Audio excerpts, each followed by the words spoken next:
नमस्कार। असीम आर्यावर्त में आपका स्वागत है। मेरा नाम है गौरव और हम आज बात कर रहे हैं कि जो मैन्युफैक्चरिंग के बारे में काफ़ी चर्चाएं चल रही हैं, आपको समाचारों में भी इसके बारे में सुनाई दिया होगा। एनालिसिस कर रहे हैं लोग और ऐसी भी बात है कि भारतीय सरकार भी इसको ज़्यादा प्रमोट कर रही है। कोशिश की जा रही है कि भारत भी चाइना की तरह एक मैन्युफैक्चरिंग हब बने दुनिया का, और ये हमारे 10 ट्रिलियन इकॉनमी का जो एक सपना है उसको साकार करने में बहुत ज़्यादा सहायता करेगी।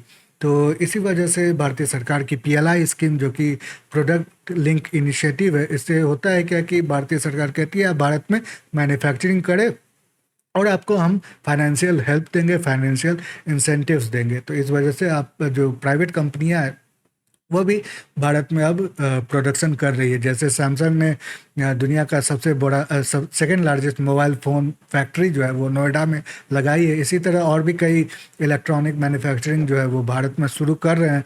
एप्पल भी जो है, जो कि अपने प्रोडक्शन किसी और कंपनी द्वारा करवाता है, वो भी अपना चाहता है कि जो उनका बेस है वो चाइना से हटके कहीं और चला जाए। और भारत एक बहुत ही अच्छा अल्टरनेटिव है, क्योंकि भारत की पॉपुलेशन भी चाइना के मुकाबले बराबर सी है और यहाँ पे चीप लेबर है, और उसके बाद गवर्नमेंट के इनकरेजमेंट भी मिल रही है, तो और मार्केट भी काफ़ी बड़ी है।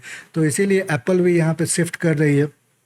अब हम इसी संदर्भ में देखेंगे कि भारतीय मैन्युफैक्चरिंग सिनेरियो क्या है, यहाँ पे सिचुएशन क्या है और ग्राउंड रियलिटी क्या है। क्योंकि हम जानते हैं कि मीडिया में ये सारे बातों पे ज़्यादा जोर नहीं दिया जाता। वो सेंसेशनलिज्म में आप देखे होंगे कि भारतीय सेकंड लार्जेस्ट मोबाइल प्रोड्यूसिंग देश बन चुका है चाइना के बाद, लेकिन बहुत सारी चीज़ें उसमें नहीं बताई जाती है। तो हम उसके बारे में डिटेल में जाएंगे। और ये सिर्फ मोबाइल की या इलेक्ट्रॉनिक प्रोडक्शन की बात नहीं है, हम ओवरऑल जो मैन्युफैक्चरिंग है वो उसको भी देखेंगे। तो चलिए हम इसमें आगे बढ़ते हैं। आगे बढ़ने से पहले मैं आपसे रिक्वेस्ट करूंगा कि चैनल को सब्सक्राइब करें, वीडियो को लाइक करें, बेल आइकन को ज़रूर प्रेस कर दें, ताकि जब भी मैं कोई नया वीडियो अपलोड करूं आपको नोटिफिकेशन मिलती रहे। तो शुरू करते हैं। अब जब इस न्यूज़ पे आई थी बात, ये एप्पल की बात है। आईफोन 15, आईफोन 15 प्लस एप्पल का सबसे लेटेस्ट मॉडल होगा और इसको भारत में ही प्रोड्यूस करने की बात की जा रही है, जो कि टाटा ग्रुप उसको मैन्युफैक्चर करेगी अपनी फैक्ट्री में। अब ये बात तो बहुत अच्छी लग रही है कि एप्पल के बड़े बड़े फ़ोन्स या लेटेस्ट फ़ोन भारत में बनने वाले हैं। फ़ायदा भी काफ़ी होगा और भारत में दाम का भी कुछ ये होगा, क्योंकि जो इंपोर्ट होते हैं तो इंपोर्ट ड्यूटी के कारण फ़ोन्स के दाम काफ़ी हाई होते हैं। तो भारत में ही अगर बनेगी तो कॉस्ट जो है वो कम होगी। लेकिन प्रॉब्लम ये है कि ये क्या मैन्युफैक्चरिंग है? तो ये बिल्कुल मैन्युफैक्चरिंग नहीं है, ये सिंपली असेंबली है। अब असेंबली और मैन्युफैक्चरिंग में अंतर क्या है? तो प्रॉब्लम है कि जो मैन्युफैक्चरिंग होती है उसमें आप ग्राउंड अप बनाते हैं, मतलब चीज़ें शुरुआत से बनाते हैं, ओरिजिनल इक्विपमेंट मैन्युफैक्चरिंग होती है। लेकिन यहाँ पे है क्या कि आप कंपोनेंट्स है वो कहीं बाहर से लेके आते हैं, भारत में उसको एक जगह एकत्रित करते हैं, फिर उसको पैकेज करते हैं, उसको फिर जाके आप उसमें अपना टैग डाल देते हैं और उसको फिर मार्केट में बेच देते हैं। तो वो मैन्युफैक्चरिंग नहीं होती है, वो बेसिकली असेंबली है। और टाटा जैसी भी कंपनी जो है वो इसमें काफ़ी इन्वॉल्व है, उनका बिजनेस मॉडल भी ऐसा कुछ देखने को मिलता है। तो इसको ही हम कॉन्टेक्स्ट में लेके आगे इसके बारे में बात करेंगे। और बस ये एप्पल की बात या इलेक्ट्रॉनिक की बात नहीं, हम उसमें आगे भी जो भी अदर कोर इंडस्ट्री है उसके बारे में भी बात करेंगे।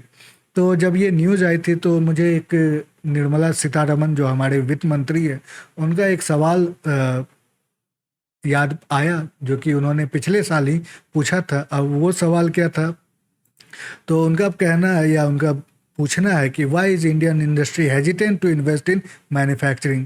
ये निर्मला सीतारमण द्वारा पूछा गया था और उन पे एक उन्होंने उदाहरण भी दिया था कि किस तरह जब हनुमान लंका जा रहे थे तो बीच में, क्योंकि समंदर है तो उनको जंप लेना था और वो अपनी शक्तियों को भूल चुके थे, तो इसीलिए उनको फिर से याद दिलाना पड़ा था कि उनकी शक्तियाँ क्या हैं और किस तरह से वो समंदर क्रॉस कर सकते हैं।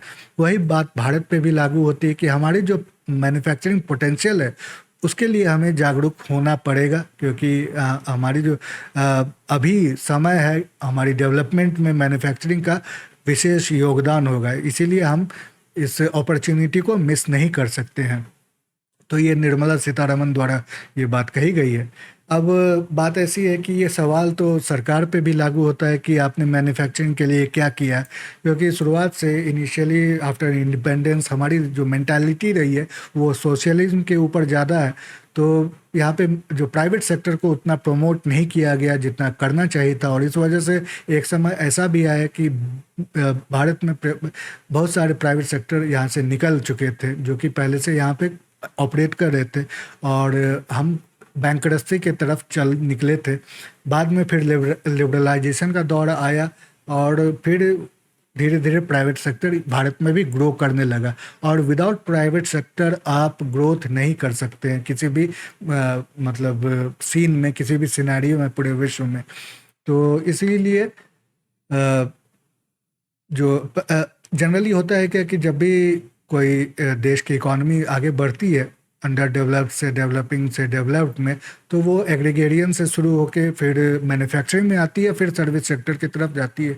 तो एग्रीगेरियन जो इकोनॉमी है वो बेसिकली प्राइमरी इकोनॉमी है, उसके बाद सेकेंडरी इकोनॉमी आपकी मैन्युफैक्चरिंग होती है। यही दोनों जो है आपको एम्प्लॉयमेंट का मेजर सोर्स होते हैं। जो सर्विस सेक्टर है वो बेसिकली टर्शियरी है, और उसको एक तरह से कॉम्प्लीमेंट्री सेक्टर भी कहा जाता है, क्योंकि बेसिक कोर जो होगा किसी भी देश के डेवलपमेंट का वो मैन्युफैक्चरिंग होगी, क्योंकि एग्रीकल्चर जो है वो तो प्राइमरी है। उसके बाद एक स्टेज आता है कि आप मूव अप टू मैन्युफैक्चरिंग करते हैं। तो industrialised nation he developed nation होते हैं। खासकर जो भारत जैसे बड़े देश हैं, यहाँ पे इंडस्ट्रियलाइजेशन की बहुत ही ज़्यादा आवश्यकता है।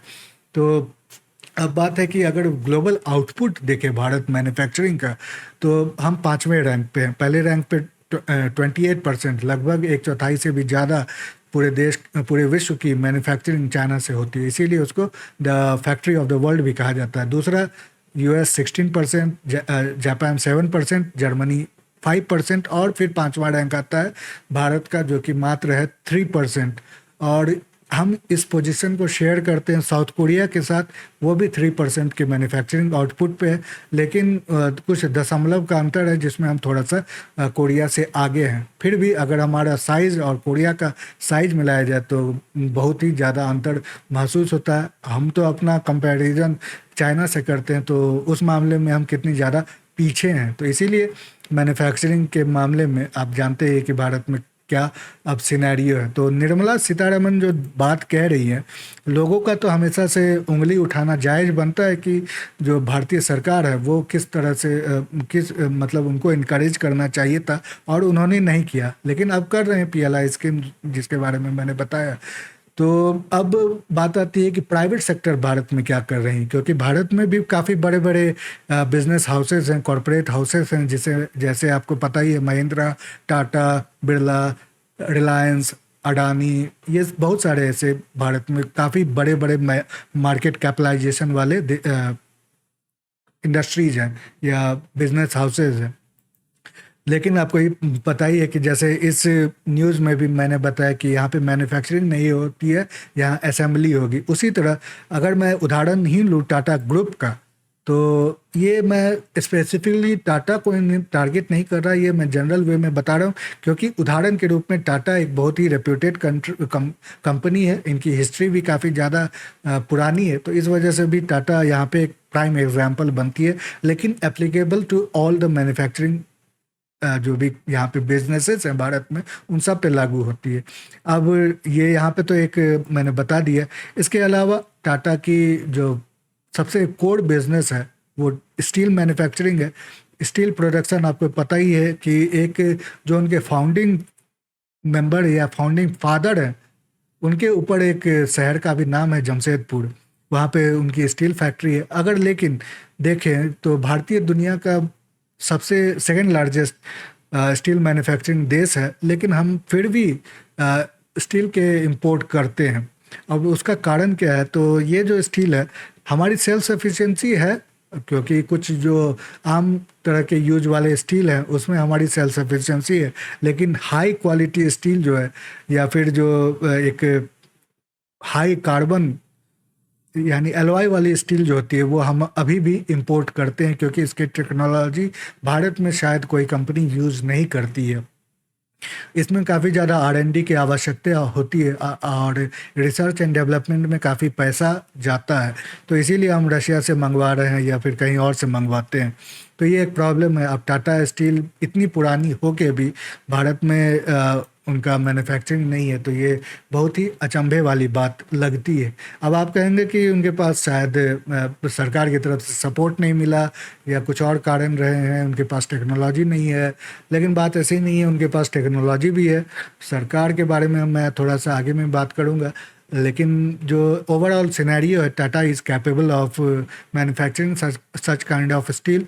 और उनका कारण ये है कि टाटा ने एक कंपनी एक्वायर की थी यूरोप की, जिसका नाम है कोरस स्टील, जो कि उस समय दुनिया की सबसे बड़ी स्टील मिल्स में एक थी। और उनके पास जो टेक्नोलॉजी है, क्योंकि वो यूरोप की है, तो बहुत हाई क्वालिटी स्टील बनाती थी वहाँ। तो अब टाटा के ओनरशिप में वो सारे टेक्नोलॉजी आए हैं।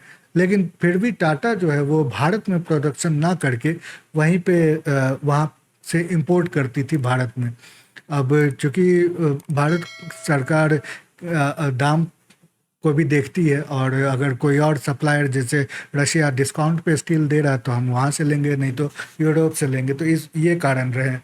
लेकिन भारत में मैन्युफैक्चरिंग नहीं करती। यही कारण JLR के साथ, यानी जैगुआर लैंड रोवर को भी जो टाटा ने लिया था, जिस पे बहुत ज़्यादा हाइप किया जाता है कि एक नेशनलिस्ट और बहुत ही प्राइडफुल मोमेंट था। लेकिन फिर भी जब टाटा एक्वायर कर गई थी, उसकी ओनरशिप उन्होंने ले ली थी, उसके बाद उन्होंने फैक्ट्री खोल दी चाइना में।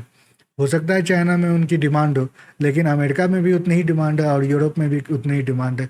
तो फिर जैगुआर को तो फैक्ट्री अमेरिका में भी लगानी चाहिए या यूरोप में लगानी चाहिए थी, लेकिन उन्होंने चाइना की, भारत में नहीं लगाई उन्होंने। भारत से आप एक्सपोर्ट कर सकते थे, लेकिन भारत में उन्होंने फैक्ट्री नहीं लगाई। तो ये भी आप देखते हैं। ये बिजनेस मॉडल देखें। अब जो मैंने आईफोन के बारे में बताया था, वही बिजनेस मॉडल टाटा का और क्षेत्रों में देखने को मिलता है। अब ये टाटा की एयरबस के साथ एक जॉइंट वेंचर है, जो कि C295 है, एक एयरक्राफ्ट है, भारतीय वायुसेना के लिए ली जाएगी, जो कि एयरबस का प्रोडक्ट है, लेकिन भारत में मैन्युफैक्चरिंग होगी। कहने के लिए तो मैन्युफैक्चरिंग है, लेकिन बेसिकली ये भी असेंबली होगी, क्योंकि सारे कंपोनेंट्स जो हैं वो यूरोप से आएंगे या कई और देशों से आएंगे, और यहाँ पे उसको फिर से रिपैकेज कर दिया जाएगा। तो इसीलिए यहाँ पे देखने को तो भारत में ये प्लेन्स बनेंगी, लेकिन भारत में प्लेन नहीं बनने वाले, बस कंपोनेंट को रिपैकेज किया जाएगा। और इससे अभी टाटा को शायद फ़ायदा हो। टाटा बोइंग के साथ भी उनका जॉइंट वेंचर है, जिसमें यहाँ पे कुछ एयरक्राफ्ट कंपोनेंट्स बनाए जाते हैं। और हेलीकॉप्टर में भी अभी देखें तो ये आपको पता ही होगा कि भारतीय वायुसेना की अपाचे हेलीकॉप्टर है, और ये बोइंग की है, अमेरिकन कंपनी। इसका भी जो भारत में इसके फ्रेम बनाए जाते हैं, जैसे ये, तो ये फ्रेम टाटा की ही कंपनी या टाटा की फैक्ट्री बनाती है और फिर US भेज देती है। लेकिन प्रॉब्लम इन सारों में क्या है कि यहाँ पे भी देखें कि ये कुछ फ्रेम्स जो हैं वो भारत में बनती है, फिर बोइंग के हवाले कर दी जाती है। लेकिन प्रॉब्लम क्या है कि चाहे इसके साथ हो, चाहे इसके साथ, चाहे एयरबस, चाहे बोइंग, इवन लॉकहीड मार्टिन के साथ भी टाटा ने यही मेमोरेंडम ऑफ अंडरस्टैंडिंग यानी जॉइंट वेंचर करने की बात कही है, जो कि फ्यूचर में, क्योंकि भारत को बहुत ज़्यादा फाइटर जेट्स की आवश्यकता है, तो इसीलिए लॉकहीड मार्टिन भी चाहता है कि भारत के कुछ जो डील्स हैं वो उनको मिले, और टाटा उसमें फिर ये भारत में ही वो असेंबली करेगी। इसको कहा जाता है under license production, sophisticated language में, लेकिन जनरल टर्म्स में इसको स्क्रू ड्राइवर गिरी भी कहा जाता है, जुगाड़ जिसको कहते हैं। तो जुगाड़ में होता है कि आप इधर से उधर से कुछ पार्ट्स पुर्जे जोड़ के आप काम चलाते हैं, तो वो रियल प्रोडक्शन नहीं होता। और मैं कोई साधारण कंपनी की बात नहीं कर रहा, एक रेप्यूटेड, जिनकी मार्केट कैपिटलाइजेशन $200 बिलियन से ज़्यादा है, उसके बारे में बात कर रहा हूँ। तो इनके पास पैसा भी है, कैश भी है, और लेकिन फिर भी ये मैन्युफैक्चरिंग नहीं करते हैं।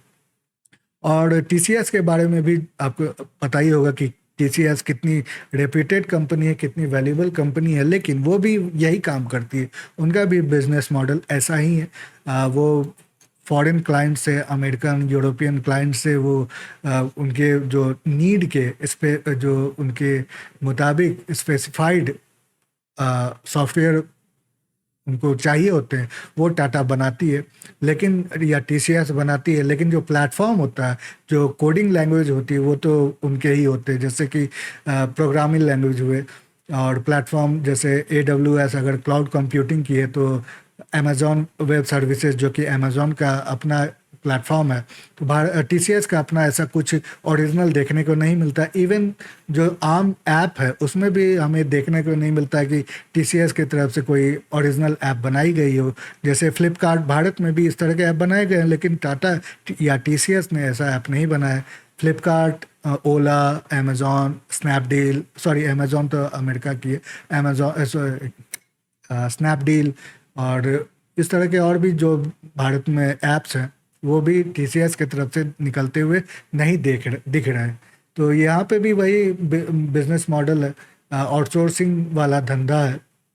अब आप कहेंगे कि इसमें भारतीय सरकार का बहुत रोल है कि उन्होंने सपोर्ट नहीं किया भारत की मैन्युफैक्चरिंग में, तो टाटा क्या कर सकती है? तो जैसे मैंने बताया कि भारतीय सरकार में भी टाटा का काफ़ी ज़्यादा इन्फ्लुएंस है, और ये प्रूवन बात है, क्योंकि आपको अगर याद हो तो एक राडिया टेप आया था। राडिया राडिया टेप, नीरा राडिया जो एक नॉन लॉबिस्ट थी टाटा कंपनी की उस समय, और उनके बीच और एक जर्नलिस्ट के बीच जो बातें हुई थी फ़ोन पे, उसको टेप कर लिया गया था और उसको फिर रिलीज कर दिया था गया था पब्लिक में। अब इसमें प्रॉब्लम क्या आई थी, तो ये पता चला था कि जो किस तरह से टाटा या जो भी बिजनेस लॉबिस्ट होते हैं, उनके वो इन्फ्लुएंस करते हैं गवर्नमेंट को। अपने लोग गवर्नमेंट के ऑफिसेज में बैठाते हैं या उनसे फेवर लेते हैं अपने सेल्फ इंटरेस्ट के लिए, तो उसी को लॉबिंग कही जाती है। अब मैं इसके बारे में डिटेल में नहीं जाऊंगा, लेकिन बात ऐसी है कि सारे बिजनेसेस करते हैं लॉबिंग। अगर कुछ उसमें इलीगल है तो मैं उसके बारे में अभी डिटेल में नहीं जा रहा, लेकिन जनरल वे में लॉबिंग करते हैं। तो जब टाटा ने भी इतना उनका उनका इन्फ्लुएंस है कि वो ये कर सकते हैं कि भारत में या भारतीय सरकार में अपने तरह के अपने फेवर के लोग बैठा सके, तो वो पॉलिसी भी चेंज करवा सकते हैं। लेकिन वो सेल्फ सर्विंग सिर्फ जो है उनकी डील्स, उनको बस साइन ऑफ करवाने में उन्होंने भूमिका निभाई, पॉलिसी चेंज नहीं करवाई थी। अगर पॉलिसी चेंज करवाते तो पूरे मैन्युफैक्चरिंग सेक्टर को ही फ़ायदा होता, लेकिन फिर भी अपने इन्फ्लुएंस का जो है उन्होंने फ़ायदा ठीक से नहीं उठाया था। ऐसा ही आपको एक और केस में देखने को मिलेगा, एयर एशिया ब्राइब केस, जिसमें टाटा ट्रस्ट का नाम आया था और सीबीआई की रेड भी हुई थी। Air Asia low cost airline है, जो कि जॉइंट वेंचर है टाटा और एक मलेशियन एयरलाइंस जिसको एयर एशिया ही कहा जाता है उनके बीच में। तो यहाँ पे भी आपने देखा कि उनका इन्फ्लुएंस है गवर्नमेंट में, लेकिन वो यूटिलाइज करते हैं बस अपने सेल्फ इंटरेस्ट को सर्व करने के लिए। भारत ओवरऑल इंटरेस्ट को सर्व नहीं करता है। अब जैसे मैंने बताया कि भारत की जो सरकार है उनकी एक समाजवाद सोच मेंटालिटी रही है, उसी तरह हमारे कुछ कॉरपोरेट हाउसेस के जो लीडर्स हैं उनकी भी ऐसे ही कुछ सोच रही है। रतन टाटा के बारे में खासकर हमें देखने को मिलता है। इन्होंने एक बार टिप्पणी की थी कि किस तरह से अंबानी का जो एंटीला है वो हमारे भारत में जितने भी गरीब हैं उनके सामने अगर आप $2 अरब का कोई घर बनाते हैं तो वो बहुत ही दुखद बात है, जो कि मुझे लगता है कि बहुत ही हिपोक्रेटिकल है, एक दोगला यहाँ पे वो दिखता है बातें। क्योंकि रतन टाटा भी कोई 10 लाख के घर में तो रहते नहीं हैं, उनका भी घर का जो कॉस्ट है वो 150 करोड़ रुपए है। अब आप कहेंगे कि $2 अरब और 150 करोड़ रुपए में काफ़ी अंतर है, लेकिन भारत की जो मेजॉरिटी आम नागरिक हैं उन उनके लिए भी उनके लिए तो 1.5 लाख का 1.5 करोड़, सॉरी 150 करोड़ का घर भी अनअफोर्डेबल है जितना कि 2 अरब का डॉलर का घर भी। तो दोनों उनके लिए वही अनअफोर्डेबिलिटी में सेम दिखता है। तो इसीलिए मुझे लगता है कि टाटा को ऐसी बातें नहीं करनी चाहिए, और क्योंकि वो कैपिटलिस्ट है तो लोगों को प्रमोट करना चाहिए एंटरप्रेन्योरशिप के उसमें, यानी अपने ऊपर सेल्फ सफिशिएंटी, सेल्फ एम्प्लॉयमेंट पे ज़्यादा फोकस करने की, या उनको हेल्प करनी चाहिए by investing in new firms. जो स्टार्टअप्स है वो कर रहे हैं, लेकिन बहुत दिनों बाद अब उन्होंने स्टार्ट किया, इससे पहले वो इन्वेस्ट नहीं करते थे। तो अब अब आप कहेंगे कि ये तो रतन टाटा की अपनी प्राइवेट ओपिनियन होगी, अपनी राय होगी, लेकिन जब ये पॉलिसी भी बनाते हैं टाटा कंपनी में, तो इस तरह की अगर मेंटालिटी उनके पॉलिसी में रिफ्लेक्ट होती है तो वो कंपनी के लिए अच्छी बात नहीं है। और इसे हमें पता चलता है कि किस वजह से वो जो स्क्रू ड्राइवर गिरी वाला मॉडल है, यानी असेंबली वाला मॉडल है, आउटसोर्सिंग वाला मॉडल है, वो उनके लिए इतना इम्पोर्टेंट क्यों है। तो रतन टाटा ने एक बार, आपको याद हो, एक कार उन्होंने इंट्रोड्यूस की थी, पूरे विश्व की मीडिया उसमें शामिल थी, और ये थी cheapest car of the world, Tata nano.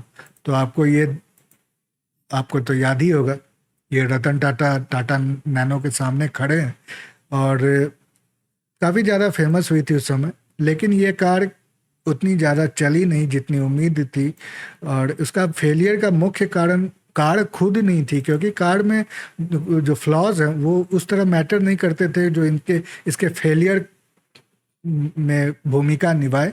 Problem ये थी कि इसकी जो ब्रांडिंग थी as a cheapest car of the world, उसके कारण ये फेल हुई। क्योंकि कार जो है वो बेसिकली एक लग्जरी आइटम है भारतीय लोगों के लिए।